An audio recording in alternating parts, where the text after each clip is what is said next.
Welcome to Confirmation Bias, presented by the League Ambassadors. I'm Ambassador Kenny Ken, and the greatness of the NBA is found in the stories of the great teams and great players who didn't win it all. And that's my confirmation bias. I'm Ambassador Junior Blue, and this Saturday, if Kovalev is not in shape, he's going to go home disappointed once again, and that's my confirmation bias. I'm Ambassador Dad, and the 1980s is considered the golden era of the NBA, and we may never see a competitive decade like that ever again, and that's my confirmation bias. I'm Redo, and excuses are just reasons to justify a fault. Somebody needs to tell Kovalev to stop all those damn excuses, and that's my confirmation bias. Not one, not two, not three, not four, not five. That isn't just the number of NBA Finals losses for LeBron James, but that's the number of decades we'll try to cover of losing basketball tonight in a matter of 30 minutes. I'm Ambassador Chef Curry, and that's my confirmation bias.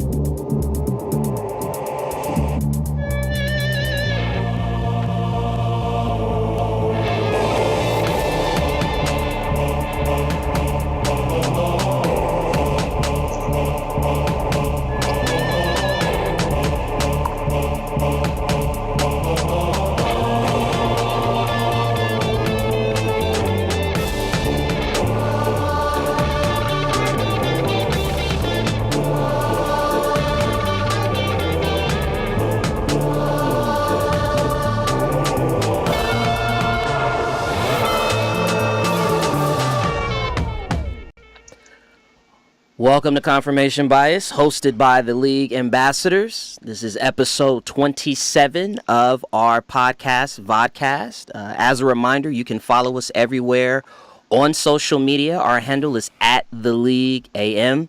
You can also visit our website, which is www.theleagueam.com. No matter where you go to check us out and listen to us, whether it's iTunes or whether you're watching us on our YouTube channel, please rate and comment as well as share all of our information with your friends, your loved ones, anyone that's into sports. On this show today, we are going to talk a little bit about NBA nostalgia. Chef Curry, break it down for us and let's start the show. Absolutely. Well, in lieu of the NBA Finals that ended earlier this week, our history segment for tonight's show will focus on the best NBA teams that never won a championship. We'll break it down by decade, starting in the 1960s through the 70s, 80s, 90s, and the 2000s. So I'll go ahead and kick it off. Well, to summarize the 1960s, I could only think of one word, and that word is green. The Boston Celtics beat everybody, especially the Los Angeles Lakers, who I honestly thought going around the table, this would be we have a consensus that the Lakers were, of course, the best team to not win the title. They lost the final 6 times, all to the Celtics. 3 of those series were losses to Boston in Game 7. But before we get into that, I'm actually going to kick it back to Ambassador Kenny Ken because he thinks otherwise. He thinks there was a better team. So, Ken, you got to explain this one, man. Well, the Lakers are always winners in my book. Let's just start there. They're never a runner-up to anybody, especially no motherfucking Celtics. In the 60s, they were a 60s. So I am talking about the St. Louis Hawks, who actually, when the 60s started in 1960 and 1961, they lost to the vaunted Boston Celtics. They were led by an NBA legend, Mr. Bob Pettit. And then also Lenny Wilkens came along later on, and the Hawks were a perennial playoff contender through the entire 1960 period, had several division titles, but as we all know, the Celtics That sounds like that hurt. were the kingpins of the 60s, and so I felt like the Hawks, particularly Bob Pettit, deserved a shout out as lovable losers during that decade. So it had nothing to do, you just couldn't pick the Lakers. No, Bob Pettit. Ask your dad about Bob Pettit. Well, I picked the Lakers, obviously. I don't know why the fuck you did that. I picked the Lakers They because lost 6. Hey, look. Here's the thing. We don't celebrate losses at Lance. I mean, Les. His name is Lance for the rest of the show. Hey, Lance. Hey, look. If you have Jerry, the logo, you have Gail Goodrich and Baylor, and you cannot win a championship. You lose 3 Game 7s in Boston. I mean, they were the best teams. Yeah, but they you didn't just talk about the reason. If you have 2 members on your team named Slick Leonard and Hot Rod Hundley, you're not winning. You knew it was the 60s because of her. in Boston, huh? Right.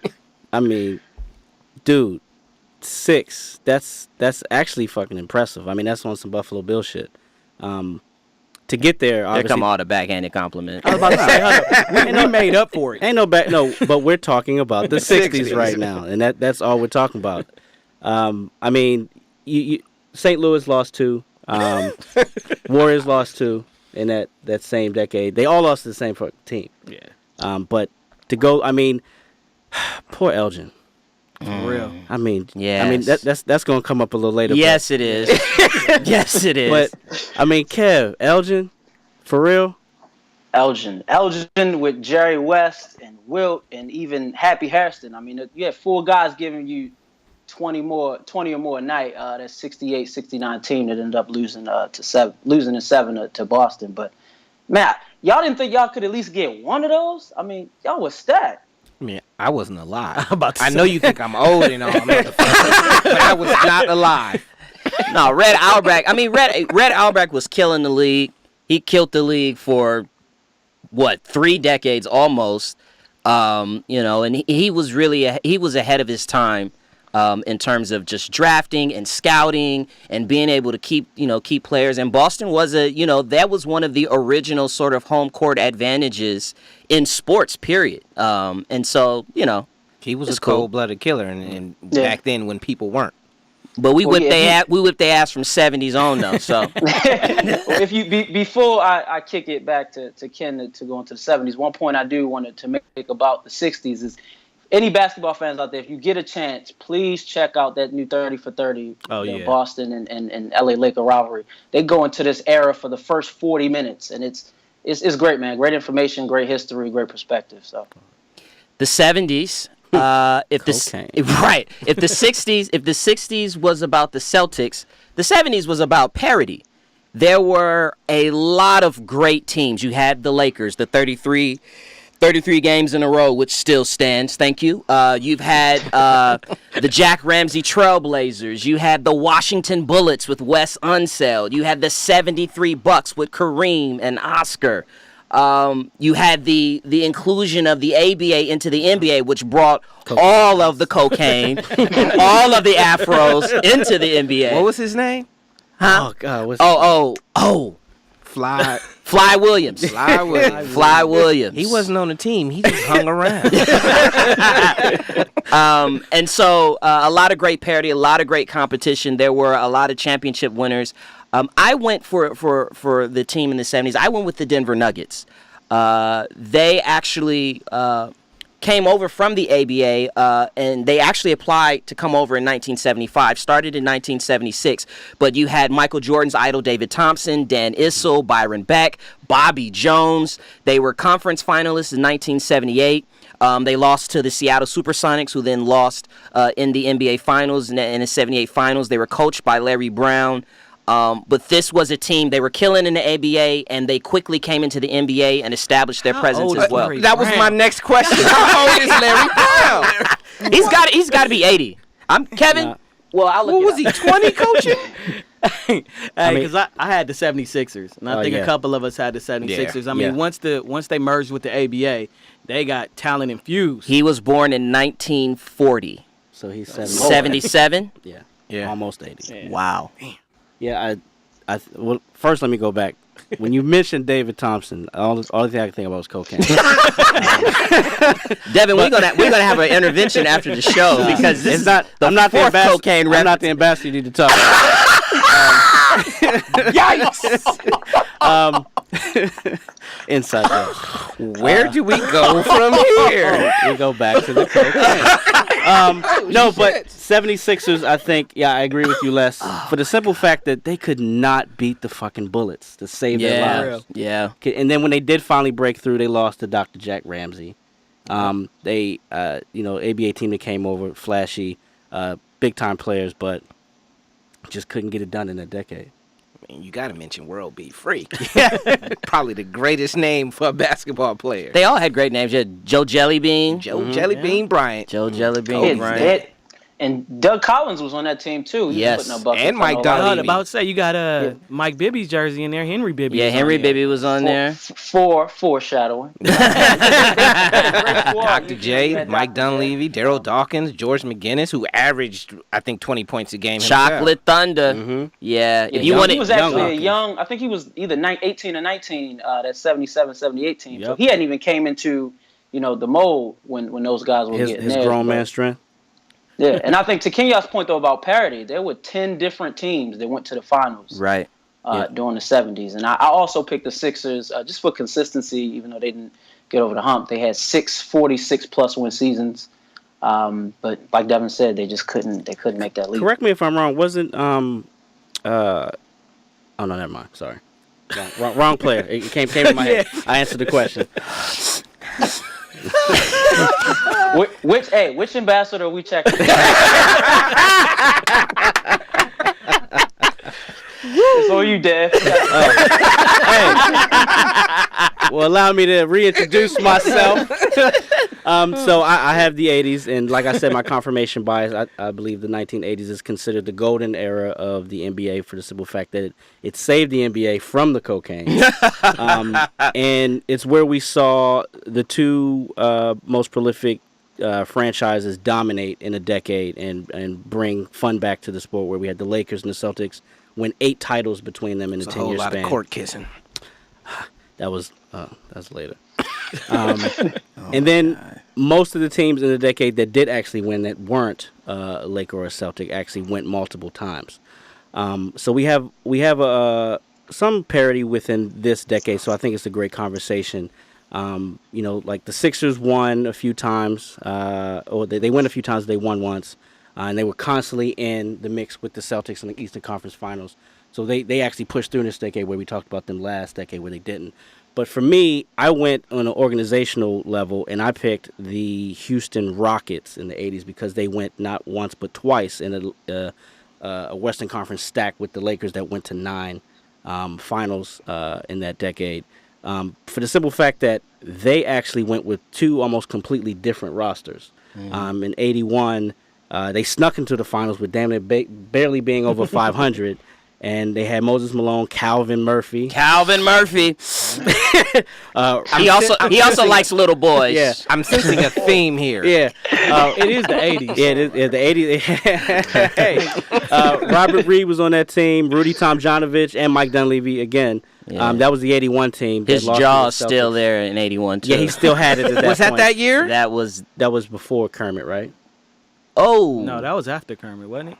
You know what? Yeah, it was. It was in his late 70s when Kermit socked cocaine. Hey, maybe we should rename it Reign of the Cocaine. And then you have the 86 team with Ralph Sampson. Ralph Sampson. 7-4 starting at power forward. Yes. Twin Towers. And then Hakeem the Dream Olajuwon at center.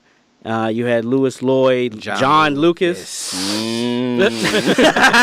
Robert Reed again, and not too many people knew this, but a young Craig Elo was also on that squad. Oh, wow. And they only got to the finals from a lucky ass shot beating y'all with some bullshit. I remember I had to go to sleep that night. He hit that shot. I woke up the next morning, asked my dad, did the Lakers win? He said no.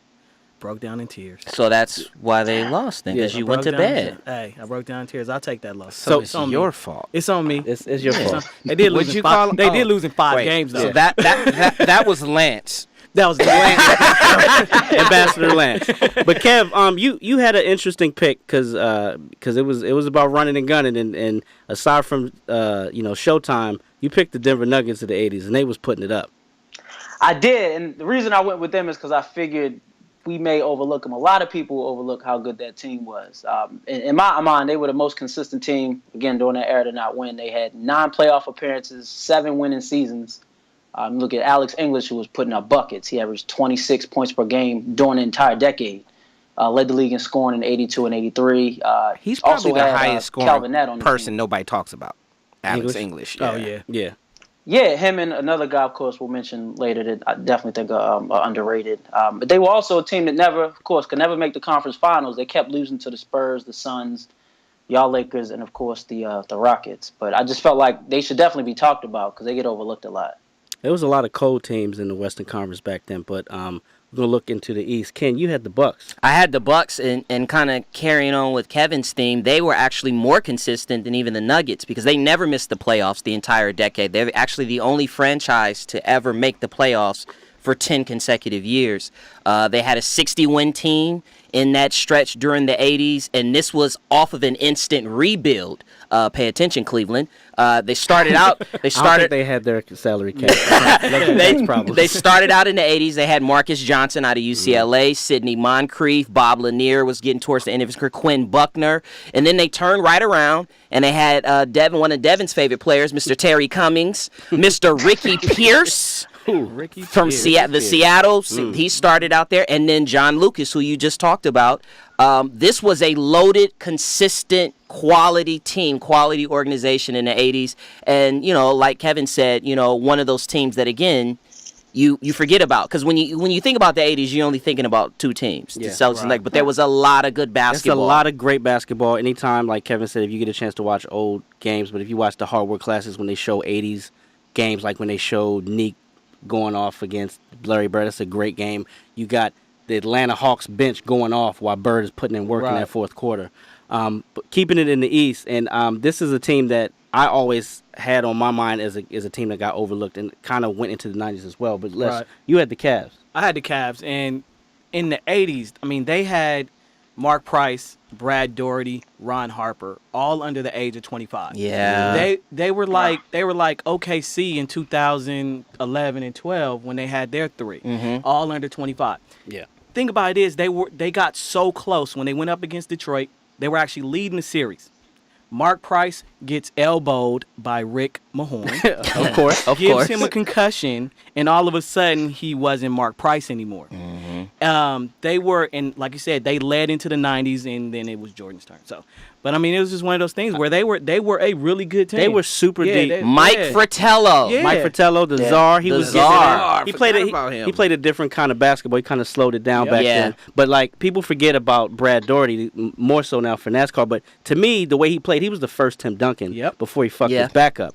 But you had Mark Price, you had Hot Rod Williams, Craig Elo, Senior, Larry Nance Senior. Yeah. Oh, wow. Yams. Who else was on that squad? Yeah.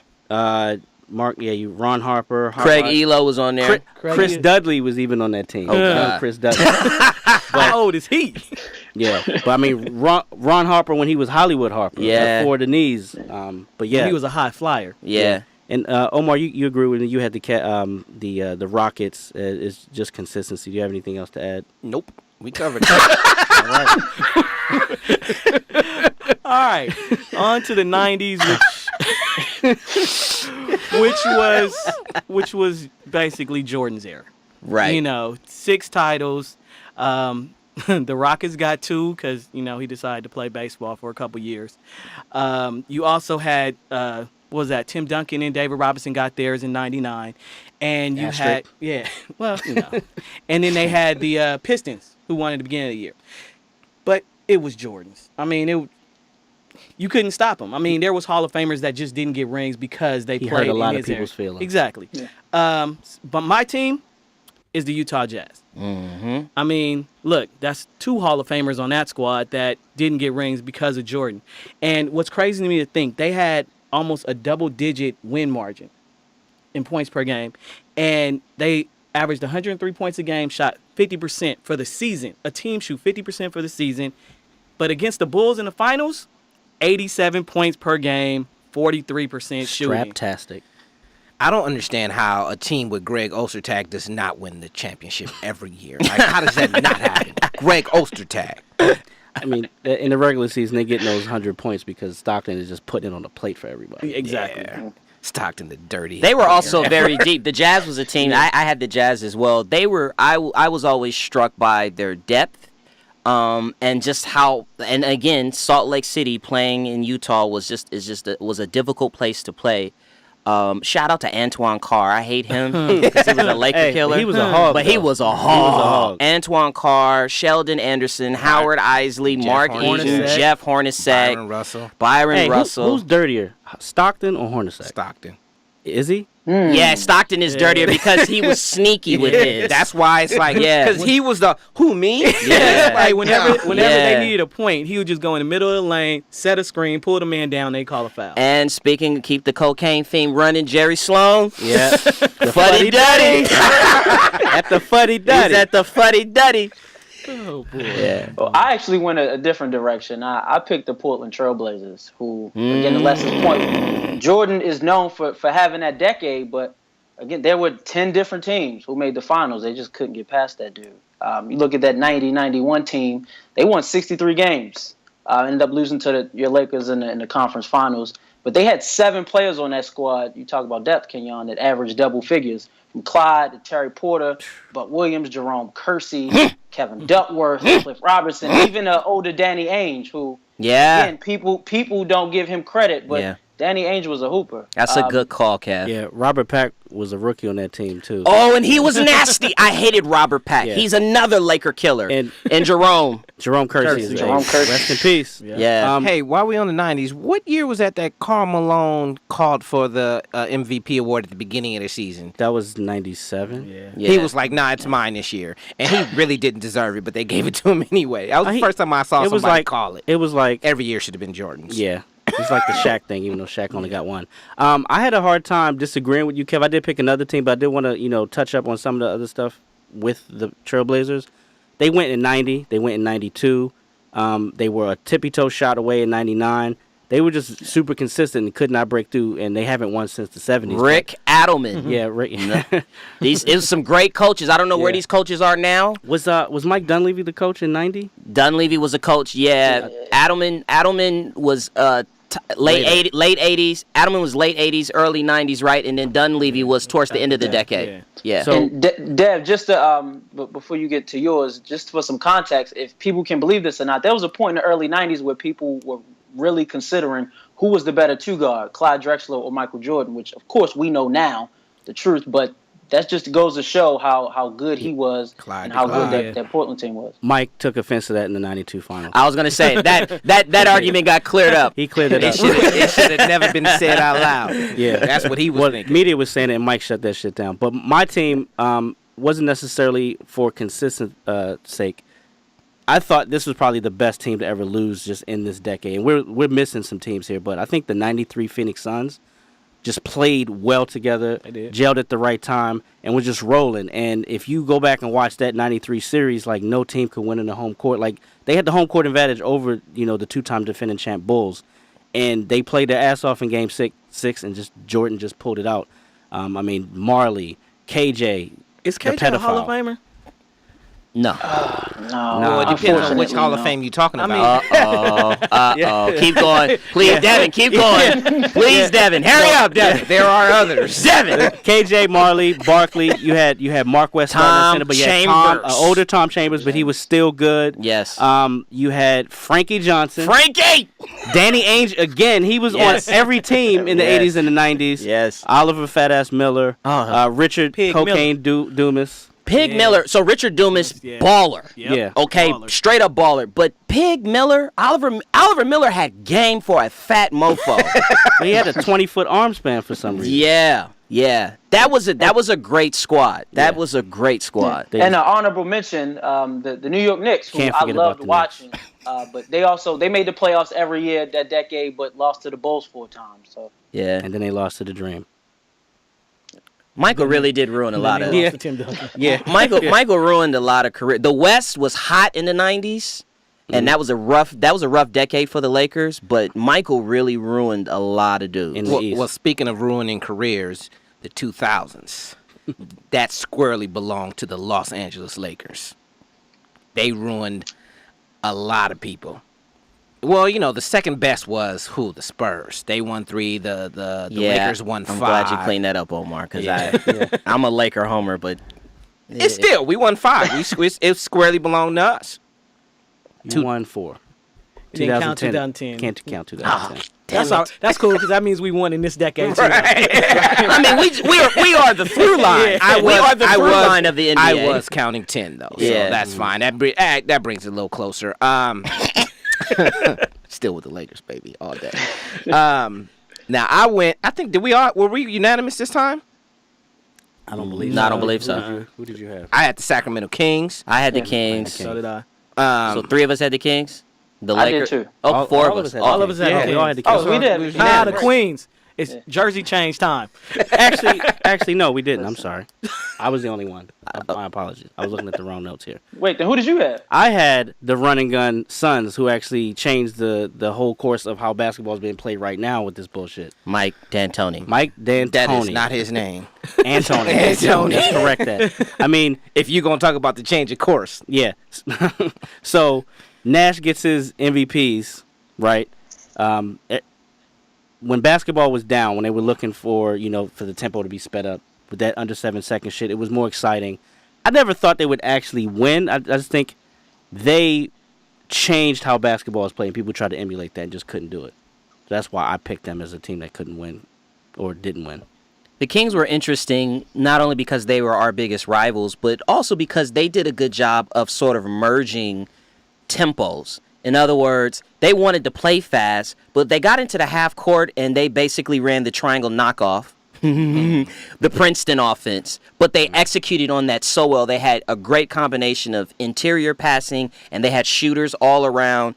And they really, I mean, definitely top 3 all-time teams. That Chris Webber, Mike Bibby, Stojakovic, Vlade Divac grouping, top 3 all-time teams that didn't win it. those definitely. 2 years they came against the Lakers. What was it, 2000, 2001? Yeah. They were far and away the number 2 team, and there was a drop off. They just could not. They could not get past the Lakers, but they would have beat anybody else. Yeah. And I think if they got past the Lakers, They things would've may won. have changed. Yeah, They would have. They would have won. They would have played the Nets. Yeah. Which we didn't have. Nobody mentioned, and they went to 2 ships, but nobody. Nobody. It was the East. The East was Yeah. the East was weak. Yeah. And to Omar's point, they were definitely the second best team from 2000 2005. They won 50 plus games each year, and that 01-02 team actually won 61 games. And to Kenyon's point though about tempo, they actually remind me of the modern day Golden State team, the way they can get up and down the court, but That then big man also can pass. execute in the half court, and they were so deep. I mean, you include Turkoglu, and Yeah. if y'all want to give Vlade Divac credit, but I mean, Mike Bibby, Jason Williams and Jason Williams, Jason Williams and Curry are the same color. Bobby Jackson, another Laker killer. Bobby Jackson, Bobby right. fucking The Jackson. Lakers tried to get Hate Jason his ass. Williams bad. Yeah. Jerry West was hiding Jason Williams in his house. He didn't want anybody to draft him. Yeah, that team was so good, man. They just kept coming up short. It hurt. Speaking So, of coming up short, That's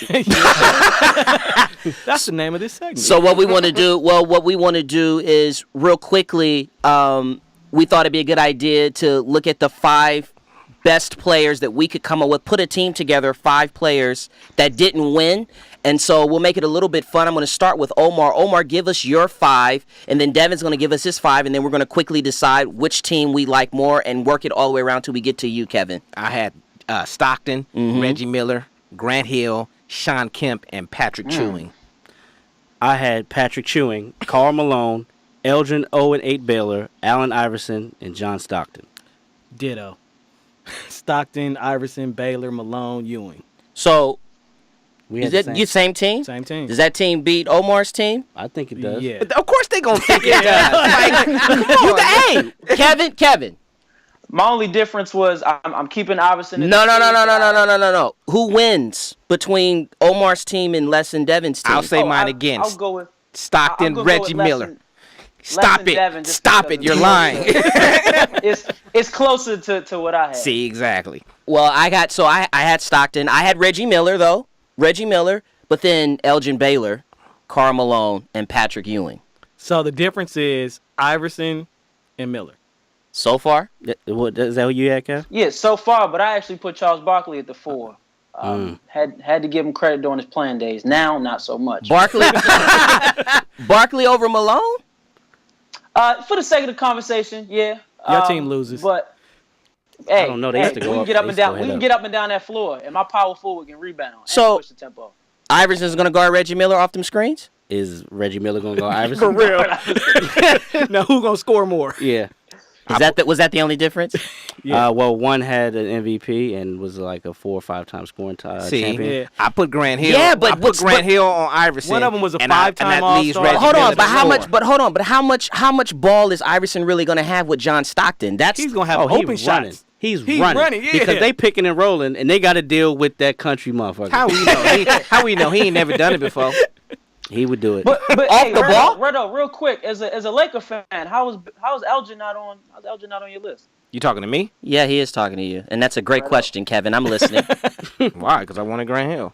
Oh my God. Them ankles, though. This is not about his bad years. It's about who I thought he was in his prime before the bad years. Now, I can't disagree with you with Barkley, Kev. I had him on my bench. I also had Reggie, but, I mean, Patrick is the all-time center. But then we also had another Georgetown center, Dikembe. I had on the list Steve Nash and Chris Webber was coming, alternates. Steve Nash, Chris Webber. But I'm taking Stockton over Steve Nash every day. Every day of the week and twice on He's Thursdays. better on defense. All right, so Or dirtier. let's we're not gonna come to a consensus, so we can move on from I there. think we counted to one. Did we? No, we did not. We're gonna switch gears and go to hot topics. For this hot topics, we got a major announcement with the Floyd Mayweather and Conor McGregor farce. It's official, August 26th, I believe. Yep. Is anybody excited about this farce? Nope. Does anybody here think that McGregor can beat Floyd Mayweather? Nope. Does anybody here think that Conor McGregor can get a round off of Floyd Mayweather? Nope. Does anybody think that... Why does Omar sound like a preacher? And the congregation said Let the church say amen. Now, does Floyd knock out Conor McGregor? he can. Yes. I think he does. Yes, he does. Takes him to deep waters and knocks him out. Stops him. Who says no? I say no, just because Floyd's knockout punch just isn't there. I don't think that'll happen. I don't think he's I don't in think shape. I don't think you understand who Floyd is. Yeah. Floyd has brittle hands, which is why he doesn't knock people out, because he breaks his hand easily. If this is his last fight, he get his 50th win, I can see him wanting to destroy this man. The biggest reason why is because Conor McGregor has never been hit 100 times in the face. Right. In MMA, Or you might body. you might get hit 6-7 times with clean shots, and someone that precise, Right. and he's going to try to rush in and use his strength. He's going to get caught. Yeah. A la Tecate. If Yeah, Floyd he had wants check to, hook. Conor McGregor will piss blood for 2 weeks. If Yeah, Floyd go to wants the to do body. it. Yeah. That's my thought. Now, the other hot topic we got is a good fight this weekend. We got Kovalev Ward 2, the rematch. Like I alluded to earlier, Kovalev's been giving a lot of excuses, saying he overtrained, and this time he's going to be ready for Ward. Does anybody think there's going to be a different result this time? Yes. A Yeah, knockout. I don't think the fight is different. Not No, a I said different different result. result. Well, Do you think that could Kovalev's be going a to different win? result? Do you think Kovalev's going to win? No, I think the computer gets started sooner. Yeah. But I am interested to see if he's calling bullshit, because it could be a different fight, and I think it'll make for a more exciting fight. Because I think Ward will step up. The Like one he thing Kovalev has is knockout power. Death power. So if he catches him again, Ward will go down again. He only hit him with this part of his Yeah, hand too. exactly. It would have been over. I think it's the same. I think it's the same result, but I think the fight is a little bit different. It'd be interesting to see if Kovalev can have the impact that he did the first half of the fight. And yes, Kenyon, I did watch that fight. I see how you're looking. On that note, we're going to wrap it up and get out of here. We thank you for visiting with us here at Confirmation Bias. Again, follow us everywhere on social media. Our handle is @TheLeagueAM. Visit our website, theleagueam.com. And we will see you next time